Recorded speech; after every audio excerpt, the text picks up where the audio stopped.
Please students, दर्शकों, मैंने आज की क्लास नंबर 2 शुरू करने वाला हूँ। इसमें से मैंने पहली क्लास को बताया था आर्टिकल, उसी का अगला भाग, थोड़ा एडवांस लेवल का भाग मैं आज से प्रारंभ कर रहा हूँ, जिसमें कि हम इसका उपयोग एवं थोड़ा सा आगे बढ़ने की कोशिश करेंगे। क्लास नंबर 2 है आज का मेरा क्लास है आर्टिकल, क्लास नंबर 2। ठीक है, तो हमने बताया था आपको पिछली क्लास में कि आर्टिकल हमारे 2 होते हैं। पहला, वैसे तो एक होता है, 2 होते हैं, चलिए मैं 2 होते कि 1 होते मैं बता देता हूँ। ये हेडिंग है हमारी आर्टिकल। आर्टिकल में आपने देखा होगा एन और ए और द और दी, लिखना एक ही जैसा होता है पर उच्चारण इसका अलग हो जाता है। कब होता है ये मैं जब द आर्टिकल पढ़ाऊंगा तब बताऊंगा। ये हमने क्या बताया, ए और एन। ठीक है, ए एन एक एब्स्ट्रैक्ट नाउन होते हैं जिनकी मानक बराबर 1 होती है, यानी कि इनकी संज्ञा हमेशा 1 ली जाती है, जिसको हम 1 या 1 कहते हैं। किसी भी सिंगुलर नाउन एवं काउंटेबल नाउन के आगे इसका प्रयोग किया जाता है। उसके पहले इस बात का ध्यान देना होता है कि वह सिंगुलर एवं काउंटेबल नाउन की पहला अक्षर, पहला वर्ड, पहला शब्द, पहला pronunciation A E I O you से हो तो एन का प्रयोग किया जाता है। जैसे काऊ है, काऊ का पहला सी जो वर्ड आया वो कंसोनेंट है, इसलिए यहाँ पे ए लगेगा। अब अगर हम अम्ब्रेला लगाते हैं तो अम्ब्रेला में यू आया, यू को वावेल यू की संज्ञा दी गई है, इसलिए इसको आ पढ़ा जाता है। तो आ पढ़ने की वजह से यहाँ पे एन अम्ब्रेला आएगा। अब वावेल के पहले एन का प्रयोग क्यों किया गया और कंसोनेंट के पहले ए का प्रयोग क्यों किया गया, ये अभी मैं थोड़ी देर बाद बताऊंगा। अभी मैं यहाँ पर ये बताना चाहता हूँ कि आप सभी ये समझें कि ए और एन का उपयोग कहाँ पर किया जाता है। थोड़ा एडवांस लेवल में चलते हैं। प्री स्टूडेंट्स, आप सभी इस बात को ध्यान रखें, एसएससी, बैंक, पीओ, सीडीएस जैसे एग्ज़ाम में इनको खूब पूछा जाता है। पहला शब्द हमने क्या बताया, ए आई ओ यू। आपके पास 5 वावेल होते हैं। इनको जब हम कहीं किसी वर्ड में या शब्द में लिखा हुआ पाते हैं और उनका उच्चारण भी ए आई ओ यू से हो तो हम उसके पहले एन का प्रयोग करते हैं, जैसे हमने आपको काऊ और अम्ब्रेला में बताया। ठीक है, अब यही अगर अम्ब्रेला को अगर हम यू से पढ़ेंगे तो ये कॉन्सोनेंट बन जाएगा। कॉन्सोनेंट के पहले ए का प्रयोग किया जाता है, वॉवेल के पहले एन का प्रयोग किया जाता है। अब यहाँ पे एक तर्क वाली बात है, वो आगे मैं बताऊंगा। अभी मैं समझ के चलता हूँ कि ए एंड एन का प्रयोग क्यों किया जाता है।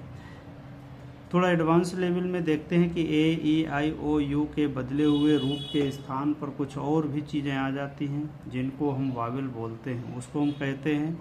ये तो हो गए हमारे शब्द के आधार पर, ये शब्द है हमारे अल्फ़ाबेट के आधार पर। अब हमारा उच्चारण के आधार पर कुछ कंसोनेंट भी हमारे वावेल बन जाते हैं। उच्चारण के आधार पर, जैसा कि यहाँ पर लिखा है, उच्चारण की दृष्टि से वावेल। हेडिंग क्या है, उच्चारण की दृष्टि से वावेल। जैसे अंग्रेजी में लिखा शब्द या अक्षर का उच्चारण हिंदी के Wavell A E I O you से होता है तो उसे हम वावेल कहते हैं, भले वो देखने में, पढ़ने में, लिखने में कंसोनेंट हो। जैसे मैंने उदाहरण दिया एम, ये एम हमारा कंसोनेंट है, ये सभी छात्र जानते हैं, भलीभांति इससे परिचित है कि एम को कंसोनेंट है, क्योंकि यहाँ पर ये वावेल की संज्ञा में नहीं दिया गया। जो मुख्य वावेल होते हैं वो 5 होते हैं, बाकी के बचे हुए कंसोनेंट होते हैं। जो 21 शब्द बचते हैं वो कंसोनेंट होते हैं, परंतु यहाँ पर यह ध्यान देना है, इन कंसोनेंट में परिवर्तन हो जाता है। कब, जब उच्चारण की दृष्टि से ध्यान दिया जाता है। इनका उच्चारण कोई लिखा हुआ शब्द का जब उच्चारण किया जाए, और हिंदी में, चूँकि हम उच्चारण हमेशा हिंदी में करते हैं, तो हिंदी के वावेल यानी कि हिंदी के स्वरों की संख्या का यदि फोनेटिक्स निकलता है, उच्चारण निकलता है, तो उसे हम वावेल मान लेते हैं, भले वो कंसोनेंट होता है। ठीक है, तो आ ई ए ओ अगर बनता है तो वावेल माना जाता है। जैसे आपने क्या पढ़ा, ये माँ शब्द लिखा है, अब इसको अगर हम सिंगल वर्ड में लिखते हैं तो सिंगल वर्ड में एम लिखा है, इसका हमने उच्चारण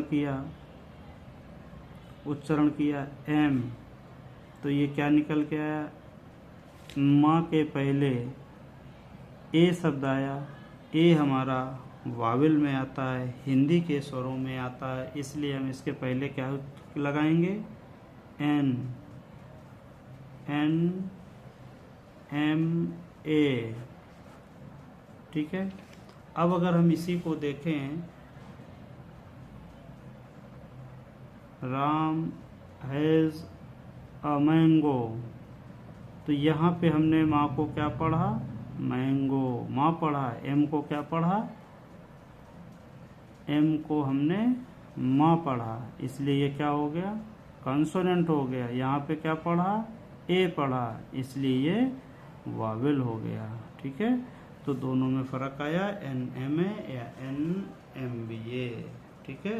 MBA क्यों, एम पढ़ा जा रहा है यहाँ पे, MBA, तो इसको हम क्या पढ़ रहे हैं, MBA, इसका उच्चारण हुआ एम से, ठीक है। ये बात समझ में आती है कि हम जब किसी भी अंग्रेजी में लिखे हुए शब्द का हिंदी में उच्चारण करने पर यदि हिंदी के वावेल की या स्वर की संख्या की ध्वनि निकलती है तो उसके पहले हम वावेल एन का प्रयोग करते हैं। क्या कहा, काउंटेबल नाउन एवं वावेल एवं कॉन्सोनेंट के डिफरेंस के आधार पर ए और एन का प्रयोग किया जाता है। अब एन शब्द क्यों जोड़ा गया, एन शब्द आगे के लिखे हुए वावेल के उच्चारण में मदद कर सके, हमको थोड़ा फोनेटिक्स में गैप दे सके। जैसे अम्ब्रेला, ये आ शब्द को बोलें और को बोलें तो दोनों बार हमारे पास वावेल ही का साउंड होगा, इसलिए यहाँ पर एन एक पूर्ण विराम या अल्प विराम के रूप में लगा दिया गया, जिससे कि बीच में हमको टंग्स को गैप मिल सके और वो यह बता सके या विराम दे सके कि आगे वाले शब्द को हमें उच्चारण करना है। उस आगे वाले अक्षर के, अल्फ़ाबेट के, शब्द के उच्चारण में त्रुटि ना हो, बाधा ना हो, प्रॉब्लम्स ना हो, इसके लिए एन का प्रयोग किया गया। जबकि ए बराबर 1, एन बराबर 1, दोनों का मान एक ही होता है। दोनों काउंटेबल नाउन के पहले जोड़े जाते हैं। सिंगुलर एवं काउंटेबल नाउन को इंडिकेट करने के लिए ए और एन का प्रयोग किया जाता है। आज अभी मैं छोटी छोटी ही क्लास रखूंगा, कुछ समय बाद मैं कोशिश करूंगा आप लोगों को पीपीटी के माध्यम से एक्सरसाइज भी कराना प्रारंभ करूंगा। सभी छात्र इसको देखें, समझें। SSC, bank, PO, all India over में इनको एग्ज़ाम में बैठने के लिए अध्ययन किया जाता है।